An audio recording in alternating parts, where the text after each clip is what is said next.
Bonjour, chers affranchis, serviteurs et servantes de Dieu. Soyez la lumière là où vous êtes. Je vous salue au nom puissant de notre Seigneur Jésus-Christ. Je suis heureuse ce matin d'être encore au milieu de vous pour que nous puissions partager la parole de Dieu. Avant toute chose, nous voulons élever le nom de Dieu, puisque c'est lui le maître des temps et des circonstances. Il a su que ce matin de dimanche, nous allons encore partager un moment d'édification. Prions le Seigneur.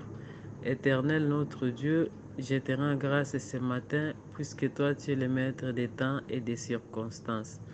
Seigneur, tu as su que ce matin, nous allions parler de ta part. C'est pour cela que je te dis merci. Merci de m'avoir choisi, Seigneur. Merci de m'avoir vu capable.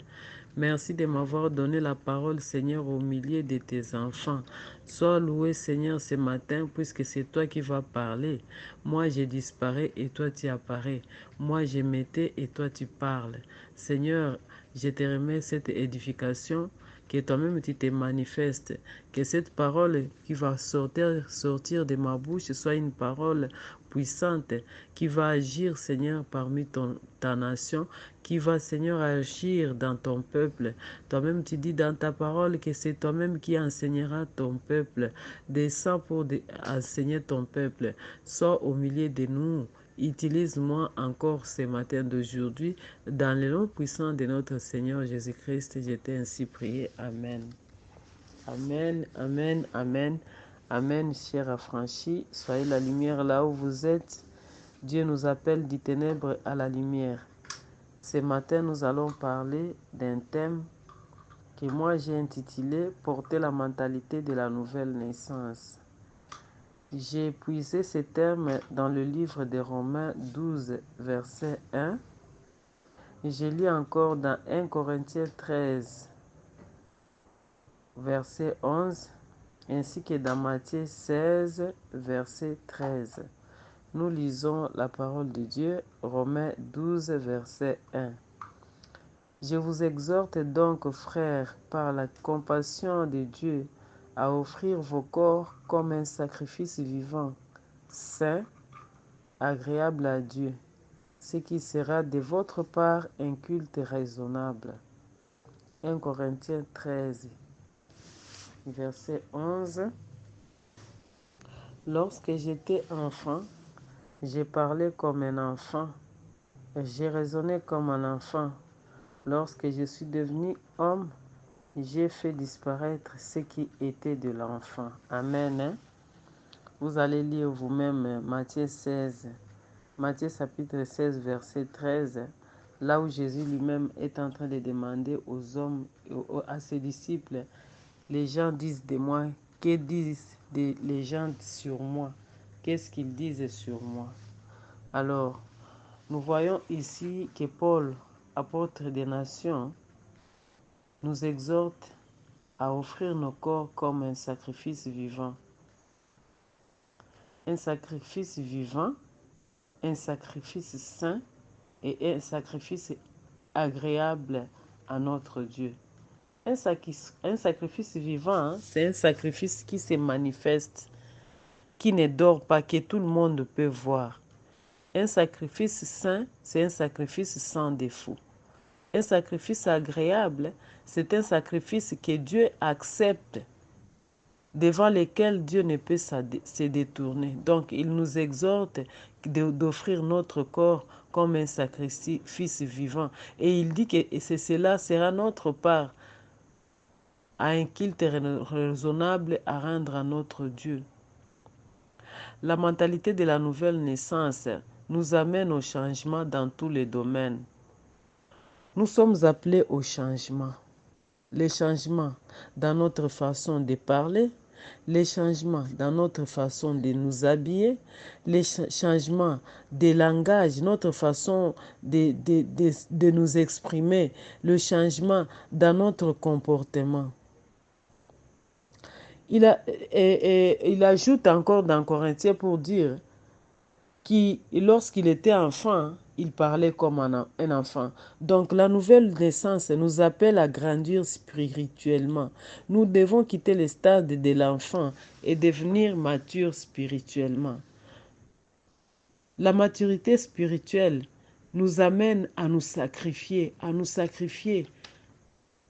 à chercher d'abord l'intérêt de Dieu avant notre propre intérêt. Le sacrifice, c'est le prix à payer pour recevoir la gloire de Dieu. C'est accepter de passer par le feu pour la gloire de Dieu. Et ce prix-là, c'est un prix personnel. Le sacrifice, une personne fait le sacrifice lui-même. Il ne se mélange pas avec les autres.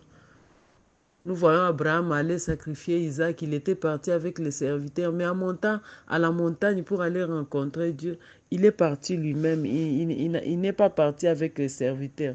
Il est parti lui-même. Tout ça, c'est pour faire voir aux gens. C'est pour nous faire voir que devant les sacrifices, c'est nous-mêmes avec notre Dieu. Alors, bien-aimés, nous devons porter la mentalité de la nouvelle naissance.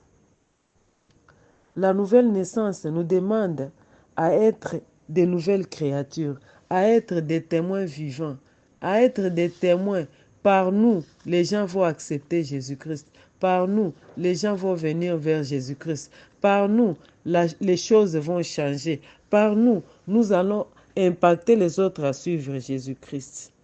Il ne nous a pas appelés gratuitement, il ne nous a pas appelés pour rien, pour passer le temps, mais il nous a appelés pour que nous puissions être des gens capables à impacter les autres, les gens capables à amener les autres à suivre Jésus-Christ. Grandissons spirituellement. Nous devons grandir, nous devons quitter le stade de la bouillie et entrer dans le stade du foufou. Nous ne devons pas toujours demeurer enfants. Il y a des choses que Dieu veut accomplir avec nous, mais il attend que nous puissions grandir pour qu'il puisse accomplir ce qu'il promet de nous donner. Lorsque nous sommes une nouvelle créature, nous devons manifester les œuvres de la lumière. Nous sommes la lumière du monde, une ville construite sur la montagne. Nous sommes les sels de la terre. Nous devons manifester les œuvres de la lumière, afin que ceux qui nous voient Dieu. Tous ceux qui sont dans le monde, lorsqu'ils nous voient, ils voient Dieu. Il faut bamona bilembo ya bonzambe kati na biso. Bango moko batatola. Bamoni biso penza bamoni bilembo ya bonzambe na kati na biso. Nde bango moko batatoli balobi te sœur Thérèse ayebi nzambe. Frère Roger akutana na nzambe. Nous avons besoin de la maturité. Nous devons manifester la maturité spirituelle. Quitter les petites choses, quitter ce qui est visible pour accéder vers ce qui est invisible, pour accéder à des grandes choses. Nous voyons l'exemple de l'aigle. L'aigle, c'est un oiseau, mais pas un oiseau pas comme les autres. L'aigle vole dans les airs. C'est là où il y a les tempêtes que l'aigle se sent à l'aise. L'aigle, là où il est en haut, il regarde en bas. Tout ce qu'il voit là-bas, ce sont des petites choses. L'aigle voit tout de loin. Il a une vision très performante. Nous devons aller en haut. Nous devons aller en haut. Nous devons planer, quitter la dimension terrestre pour entrer dans la dimension du ciel, dans la dimension spirituelle. Voilà, sœur affranchie. Nous devons offrir nos corps comme sacrifice. Offrir nos corps comme sacrifice. Des choses que nous sommes habitués à faire. Des mentalités que nous sommes habitués de gérer. Arriver à un moment où nous refusons de faire les choses qui nous plaisent. L'apôtre Paul dit, ce qui était considéré comme des grandes choses, moi je les ai trouvées vaines pour la gloire de Dieu. Donc nous devons, après avoir été appelés par Dieu, après avoir été baptisés, après avoir accepté de servir le Dieu qui nous a appelés, nous devons maintenant commencer à manifester les œuvres de la lumière, être un témoin vivant, amener les autres à croire et à suivre Jésus-Christ. Voilà ce que j'avais à partager avec toi, cher affranchi. Ce que j'avais à partager avec toi ce dimanche. Toi qui vas bientôt te diriger à l'église, toi qui vas bientôt te diriger, je ne sais où, dans la communauté, là où tu pries, là où tu sers ton Dieu, là où tu diriges. Alors, c'est avec ces petits mots de ce matin que j'ai voulu que nous puissions commencer ce dimanche. Agréable dimanche à tous, que le Seigneur vous bénisse, qu'il vous fasse du bien, qu'il soit de votre côté, qu'il vous fasse sourire, qu'il donne les solutions aux problèmes qui vous tracassent, qu'il vous donne encore la force d'avancer, qu'il vous fasse grandir spirituellement, que le Saint-Esprit vous convainque pour que vous puissiez être les témoins vivants, que nous tous, nous soyons une armée des gens qui suivent et qui font la volonté de Dieu. Que le Seigneur vous bénisse et bon dimanche à tous.